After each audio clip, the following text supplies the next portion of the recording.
Yan. So, usaping fasting naman tayo kasi ang daming tanong ng mga beginners. Ibig sabihin, ang galing-galing nyo, di ba? Tanong kayo ng tanong about fasting at excited na rin kayong gawin ito. Pero eto, take note ha. So, ang una kong ginawa ay nag-low carb muna ako. Inaral kong mabuti ano ba yung mga food na pasok sa low carb. So, doon ko naaral sa food guide ni Dr. Josephine Grace Rohotan. Basta sa safe list lang po. Yon, okay? So, first day ay nag-electrolyte na ako, sinabayan ko. Pero sinigurado ko na talagang puro low carb ang aking mga i-consume. So from the safe list. So ano yung mga yan? Siyempre, pork, beef, chicken, fish, mga seafoods, eggs, at mga konting gulay-gulay. Mostly green leafy. So, yun muna yung akin. Nag-focus ako doon at doon muna ako.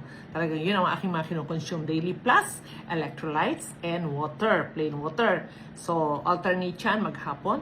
Electrolytes, plain water. Electrolytes, plain water. Pwede rin kayong magsip-sip ng salabat. Kasi yung dinikdik na luya, yung fresh. Hindi yung processed na. Basta magdikdik lang kayo ng fresh luya.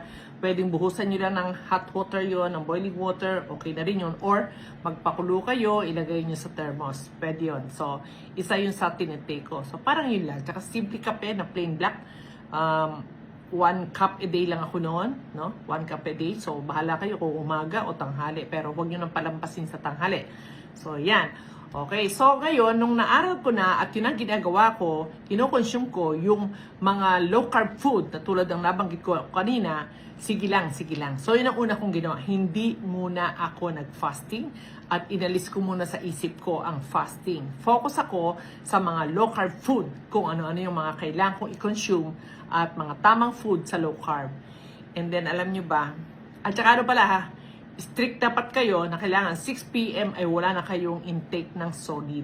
Wala na po. 6 p.m. Kailangan masunod nyo po yun. 6 p.m. Yung transition ng high carb to low carb, ito po yung major na susundin nyo. 6 p.m. ay wala na pong solid na isusubo. Okay, tapos na kayong kumain. Eto na. So, after ilang days, sabi ko, kakain lang pag gutom. Yan ang isang key dyan Ang galing sa low carb. Kakain lang tayo pag nagutom. So, after ilang days, mga 3 days, na dating sanay ako sa may midnight snack, tapos ubod ng daming kain sa maghapon, yung mga ganon. Nung sinunod ko yun, nakakain lang daw kapag nagutom, sinunod ko din yun. So, 6 p.m. yung aking last subo, and then kinabukasan, pag nagutom, at saka lang ako kakain. So, eto ginawa ko. Yung electrolytes, pag gising ko sa umaga, magtitimpla na ako niyan. Mga 1.5 liter ng electrolytes. Tapos meron na rin akong so 2 container ko, 2 bote, isang plain water at saka isang electrolyte. So kahit saan ako magpunta dito, ikot-ikot ako dyan sa paligid, linis-linis, ganyan, check. So dala ko yan.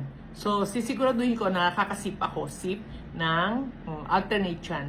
Kaya 2 bote ang dala ko kahit saan ako magpunta. So normal pa rin na nagagawa ko yung aking mga routine, okay? And then eto na. Naramdaman mo, mga 7 o 8, doon ka palang nagutom, kakain. Kumain na po tayo. Huwag na nating tiisin yung gutom, bawal pong magutom sa low carb. So, ikain na po natin yan. Pero, siguraduhin nyo na low carb uli ang kakainin nyo. Talagang tatalikuran nyo na ang high carb at sweets, okay? No cheating. Susundin na natin talaga yung sa safe list. Okay? And then, makita nyo yan, mag-enjoy na kayo. Kasi kung kumain kayo ng alas 8 ng umaga, parang hindi nyo na hinahanap sa tanghalian. Tapos parang nagutom kayo, next is mga 4 o 5, kain kayo. Kumain kayo. So, naka 2 meals na kayo nang hindi nyo namamalayan, nang hindi nyo pinupersa na mag-fasting kayo. Diba? Ang cute. So, ayan na. Pag kumain na kayo ng mga 5, tabad na kayong kumain. Okay? So, electrolyte and water pa rin. Tuloy-tuloy pa rin yan. Oo, pero sa gabi, huwag nang masyadong iniinom. Huwag nang masyadong maraming iniinom kasi para hindi tayo mapuyat sa gabi. Kasi kung marami tayo iniinom pa rin bago matulog, talagang tendency, baka gisingin kayo ng ihi ninyo, talagang nakakapuyat din. Ang sarap matulog. Diba? Pag low carber ka na, talagang magkakaroon ka na ng peace of mind. Pagtiwalaan nyo si low carb, at mag-pray, nagagaling tayo, bahala na si Lord, diba? Basta gawin natin yung ating part sa low carb. makita nyo amazing, masarap matulog.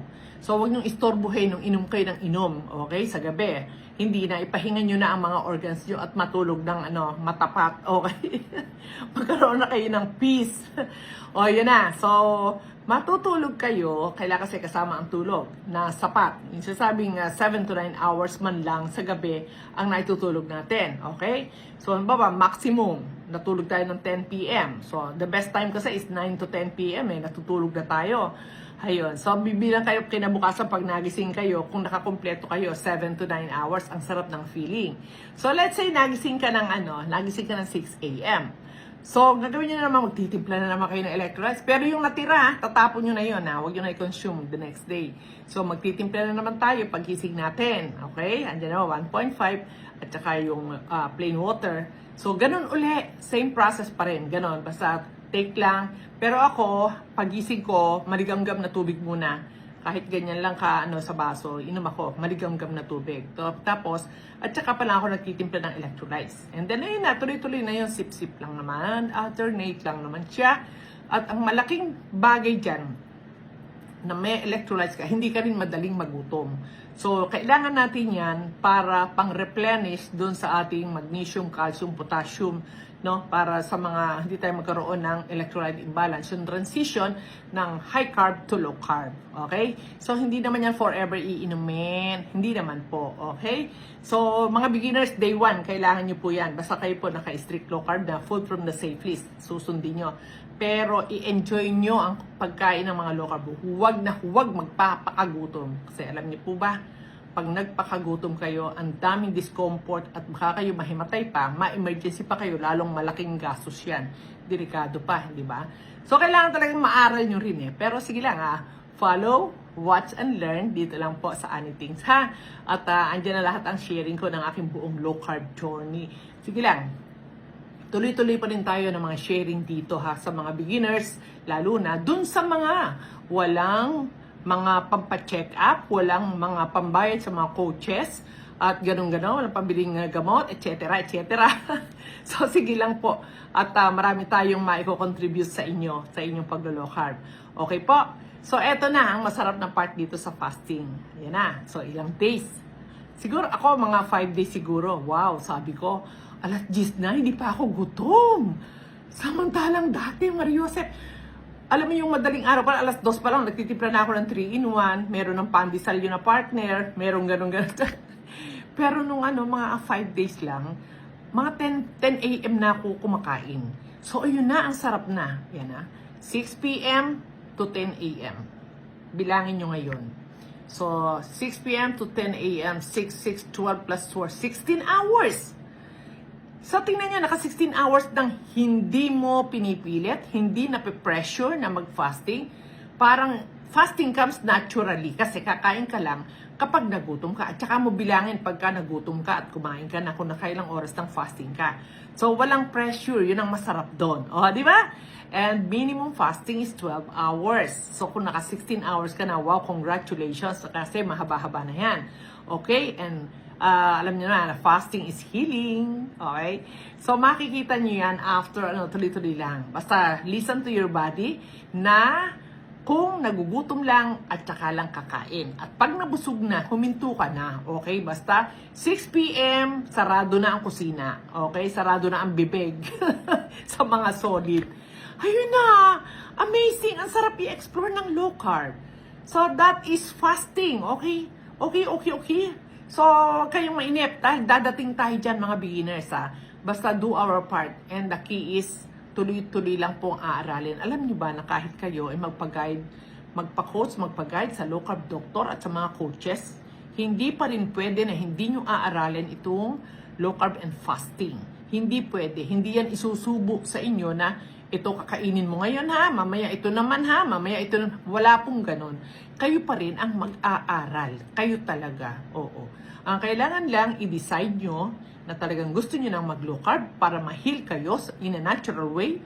Natural way naman talaga to kasi tamang food, tamang lifestyle, tamang tulog, tamang exercise, tamang vitamin D, at tamang stress. Ganun lang kasimple ang low carb. At saka dito sa Anythings, kung mapapansin nyo, kung kayo tunay na follower, mafa-follow niya mula pa noon hanggang ngayon, mga simple lang ang mga food natin dito na isineshare. Although maraming nakahain na iba-ibang menu, you can choose naman. Para lang kayo may idea kung ano ba yung mga pwedeng pagkain, anong luto ang pwede. Yun. So, kayo na magdidiskarte doon. At least nakikita nyo, ay, pwede pala yung gano'n. Ay, gano'n, pwede pala yung mga gano'n. So, makakapili na kayo. At, natalino kayo. Magkakaroon kayo ng idea. Makita nyo. Mag-e-explore kayo ng sarili nyo at mag-i-invento kayo ng sarili nyo. That is the joy of fasting. So, yan muna. Okay, thank you at mag-follow kayo sa Lola Anythings John. Daming learnings dito, mga diabetes! Go tayo ha. Madali lang yan. Madaling inormal ang sugar. Okay? Thank you. God bless.